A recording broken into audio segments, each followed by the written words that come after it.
우리는 종종 사랑이라는 이름으로 타인의 울타리를 무너뜨리죠. 내가 너를 위해서 하는 말이야. 가족끼리 뭘 그거 가지고 그래. 친구인데 이런 말도 못해? 그럼 그렇게 말하는 너는 정말 나를 위한 마음이 담겨 있을까? 어쩌면 너의 생각을 나에게 강요하고 싶은 마음에서 나온 말이 아닐까? 그렇게 우리는 사랑이니까, 진심이니까 괜찮을 거라고 착각을 하죠. 책과 철학으로 불을 만드는 양원근의 양철북TV. 안녕하세요. 철학과 책을 이야기하는 양철북TV입니다. 아빠, 이번에 가족여행 가서 식사할 때 술 마시지 마세요. 그 말이 끝나기가 무섭게 아버지가 버럭 화를 내면서 야, 아빠가 밥 먹으면서 술을 마시든 말든 네가 무슨 상관이야? 그날 그 이야기를 들은 아들은 끽소리도 못했다고 합니다. 오랫동안 그 가족을 지켜본 저로서는 좀 의외였어요. 평소에 알고 지내던 그 다정한 분이 아니었거든요. 아들은 단지 아빠의 건강을 생각해서 한 말이었는데 그게 선을 넘었다고 생각한 거죠. 그래서 제가 조심스럽게 물어봤죠. 사장님, 아드님이 걱정돼서 한 말이었을 텐데 그렇게까지 화내실 일은 아니지 않나요? 그랬더니 사장님은 잠시 생각하다가 내가 좋아하는 걸 마시고 있는데 지가 뭐라고 그걸 하지 말라고 하니까 순간 내가 간섭당했다는 느낌이 들어서 화를 냈다는 거예요. 저는 그 말을 듣는 순간 제 머릿속에 이런 문장이 떠오르더라고요. 아, 사람마다 건드리면 안 되는 선이 있구나. 우리는 종종 사랑이라는 이름으로 타인의 울타리를 무너뜨리죠. 내가 너를 위해서 하는 말이야. 가족끼리 뭘 그거 가지고 그래. 친구인데 이런 말도 못해? 하지만 그 말 속에는 진짜 배려보다 내 생각을 상대에게 강요하고 싶은 마음이 숨어 있을지도 몰라요. 우리는 사랑이니까, 진심이니까 괜찮을 거라고 착각하곤 하죠. 누구에겐 사소한 말일 수도 있지만 또 누구에겐 삶의 방식 자체를 부정당하는 말이 될 수 있다는 것을 저는 깨달았어요. 그날 아들의 말도 그랬던 거죠. 아들은 순수하게 건강을 걱정했지만 아버지에게는 자신의 삶을 선택할 권리를 침범한 말로 받아들였을지도 모르죠. 여기서 저는 한 가지 깨달은 게 있어요. 우리가 누군가의 선을 넘는 순간은 그 사람의 방식을 나의 기준, 즉 나의 시스템으로 바꾸려고 한다는 거죠. 나는 너를 위해서 하는 말이야 라고 하지만 사실 이 말 속에는 내가 옳다는 확신이 숨어 있는 거잖아요. 그래서 칸트는 이렇게 말합니다. 인간을 수단으로 대하지 말고 목적 그 자체로 대하라. 이 말은 상대를 고쳐야 할 대상으로 보지 말고 그 자체로 존중해야 할 하나의 세계로 대하라는 뜻입니다. 사람은 누구에게나 자기만의 세계가 있어요. 그 세계는 아무리 가까운 사람이라도 함부로 밟아서는 안 되는 경계선이라는 거죠. 그 경계를 존중할 때 비로소 관계가 무너지지 않는 거예요. 미국 심리학자 브레네 브라운도 이런 말을 했어요. 경계는 내가 나를 사랑하는 방식이다. 경계를 세운다는 건 벽을 쌓는 게 아닙니다. 나를 보호하는 최소한의 울타리를 만드는 일이에요. 근데 우리는 종종 사랑이라는 이름으로 타인의 울타리를 허물어버리죠. 그리고 내가 너를 위해서 하는 말이야. 아니면 가족끼리 뭘 그거 가지고 그래. 또는 친구한테 이런 말도 못해? 그럴 때 우리는 착각합니다. 마치 사랑이니까, 진심이니까 괜찮을 거라고. 하지만 사랑은 진심의 크기로만 증명되는 게 아니에요. 상대의 경계를 얼마나 지켜주는가로 드러나는 감정입니다. 그래서 이 말 속에는 때로 사랑보다 통제의 마음이 숨어 있을 때가 많습니다. 사랑이 지나치면 간섭이 되고요. 간섭은 상대의 자존심을 무너뜨리는 거죠. 얼마 전에 한 여성이 출근길 버스를 탔는데 잔액이 부족해서 결제가 잘 안 된 거예요. 그러자 버스 기사가 다음부터 잔액 확인하고 타세요. 그랬더니 버럭 화를 내면서 버스 앞을 가로막고 고래고래 소리를 지르면서 사과하라는 영상을 제가 본 적이 있는데요. 사람들은 댓글에 저 사람 자격지심 있는 거 아니야? 아니야. 기사님이 사람들 앞에서 자존심 상하게 한 걸 거야. 이런 의견들이 분분하더라고요. 근데 저는 그 영상을 보면서 이런 생각이 들었습니다. 사람은 자존심 때문에 화나는 게 아니라 존중받지 못한다고 느낄 때 화를 낸다는 것. 그 여성에게 중요한 건 잔액 부족 때문만은 아니었던 것 같아요. 돈이 없었다기보다는 카드 관리도 제대로 못하는 주제에 버스를 왜 타? 혹은 버스 탈 돈도 없으면서 무슨 버스를 탄다고 그래? 이런 느낌을 받지 않았을까요? 기사님에게 그 말은 단순한 안내였지만 그 여성에게는 자존심을 건드린 말일 수도 있죠. 잔액 확인하고 타세요 라는 말이 어른이 돼서 카드 관리도 제대로 못하는 한심한 사람으로 들려질 수도 있으니까요.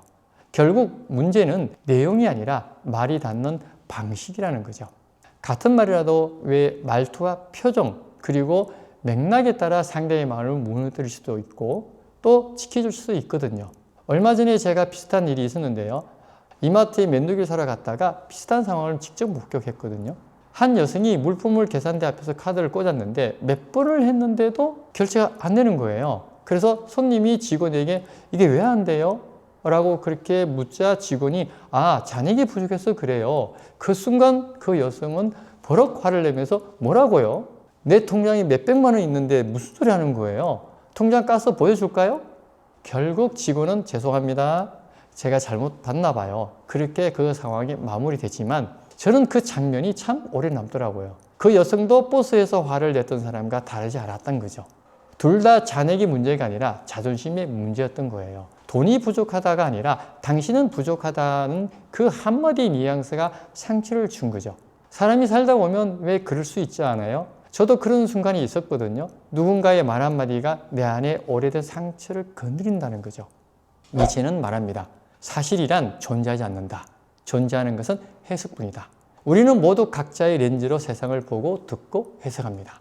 같은 말을 듣고도 전혀 다른 감정을 느끼는 이유는 그건 그 말이 우리 안의 세계에서 어떻게 재구성되느냐에 달려 있다는 거죠. 그래서 말을 할 때 단어보다 중요한 건 맥락이에요. 말을 던지는 사람의 의도보다 그 말을 받아들이는 사람의 세계와 상처의 지형을 읽는 게 더 중요합니다. 아들의 걱정은 아버지에게는 자유의 침해로 들렸고 기사의 안내는 여성에게 존중의 결핍으로 들렸던 것처럼요. 결국 말과 해석의 중심에는 타인이 있습니다. 우리는 타인의 시선 앞에서 자신을 바라보고 그 시선 속에서 나를 정의하기도 하죠. 그래서 락강은 이렇게 말합니다. 욕망은 타인의 욕망이다. 우리는 내가 진짜 무엇을 원하는지 잘 모를 때가 많아요. 사실 대부분은요, 타인이 나에게 기대하는 모습, 타인이 좋아할 것 같은 삶을 살면서 그 안에서 나를 만들어 가죠. 그날 아버지가 느낀 것도 단순한 간섭이 아니었을 거예요. 내가 더 이상 아버지로서 어른으로서 존중받지 못하는구나. 그런 자존감의 문제라기보다는 존재감이 흔들리는 순간이었을지도 모르죠. 락강은 이런 현상을 거울 단계라고 불렀습니다. 우리는 타인의 시선과 말을 통해 내가 누구인지 확인하고 때로는 그 말 한마디에 무너지기도 하니까요. 그래서 누군가의 말 한마디가 때로는 존재 자체를 부조하는 칼날이 되기도 합니다. 락강이 인간의 존재감을 이야기했다면 아리스토텔레스는 그 감정의 깊이를 이렇게 설명했습니다. 적절한 때에 적절한 이유로 적절한 방식으로 분노할 수 있는 사람은 드물다. 분노는 단순한 감정의 폭발이 아니에요. 그 안에는 내가 지키고 싶은 어떤 가치, 삶의 방식 혹은 신념이 숨어 있습니다. 그날 사장님에게 막걸리 한 잔은 그저 술이 아니라 자기 삶의 상징이었죠.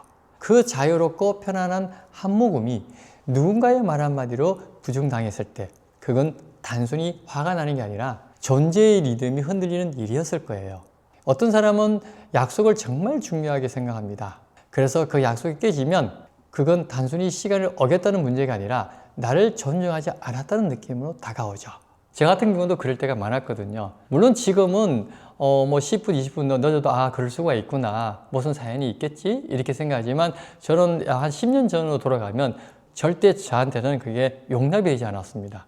그러니까 지금을 생각해 보면 내가 존중받지 못했구나라는 그런 생각에서 아마 그랬지 않았을까 저는 그렇게 생각합니다.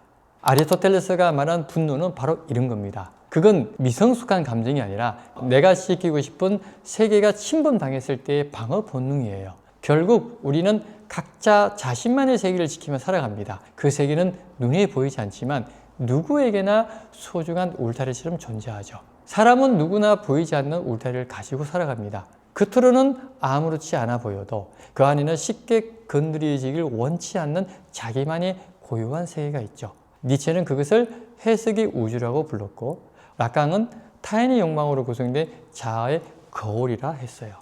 그리고 아리스토텔레스는 각자가 지닌 내면의 정의감이라 표현했습니다. 우리는 그 세계를 지키기 위해 어떤 말에는 무심하면서도 어떤 말에는 유독 예민하게 반응하곤 하죠. 왜냐하면 그 말이 내 세계의 경계를 스치기 때문이에요. 말은 흔히 가볍게 툭 던지지만 듣는 사람의 마음에는 오래 남습니다. 말에는 지문이 없지만 때로는 그 말이 누군가의 마음속 깊이 쌓아올린 울타리를 무너뜨리기도 하죠. 그래서 저는 요즘 말을 하기 전에 한 번쯤 이렇게 생각해 보려고 합니다. 이 말이 혹시 그 사람의 경계선을 넘는 건 아닐까? 그 경계는 누군가에게는 그저 막걸리 한 잔의 평온한 순간일 수도 있으니까요. 그리고 생각해 보면 관계란 결국 그 울타리와 울타리 사이의 거리에서 피어나는 것이 아닐까요? 너무 가까워지면 상처를 주고 너무 멀어지면 마음이 식어버리죠. 그래서 쇼펜하우어가 인간관계를 이렇게 비유했죠. 두 마리의 고슴도치는 추위를 피하려 가까이 다가가지만 너무 가까워지면 서로의 가시에 질려 다시 멀어진다. 우리의 관계도 이와 다르지 않습니다. 가깝다고 해서 모든 걸 공유할 필요는 없고 멀다고 해서 무관심해야 하는 것도 아니죠. 인간관계란 결국 따뜻함과 거리 사이에서 끊임없이 적당한 온기를 찾아가는 과정인지도 모릅니다. 관계의 깊이는 거리의 예술에서 시작됩니다. 피카소도 비슷한 말을 했죠. 나는 사람들을 사랑하지만 내 그림 속으로는 들어오지 못하게 한다. 피카소는 평생 많은 사람들과 어울렸지만 그 누구에게도 자신의 창작 공간만큼은 허락하지 않았어요.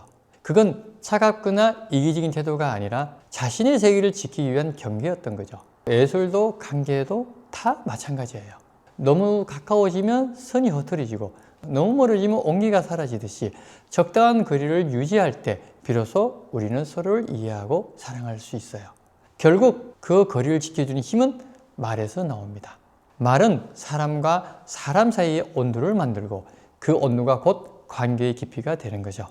누군가의 말은 바람처럼 스쳐가지만 어떤 말은 마음의 문턱을 넘어 오래 머뭅니다. 그래서 말과 관계, 그들의 중심에는 존중이 있습니다. 존중이란 선을 긋는 일이 아니라 서로의 세계를 무너지지 않게 지켜주는 일입니다.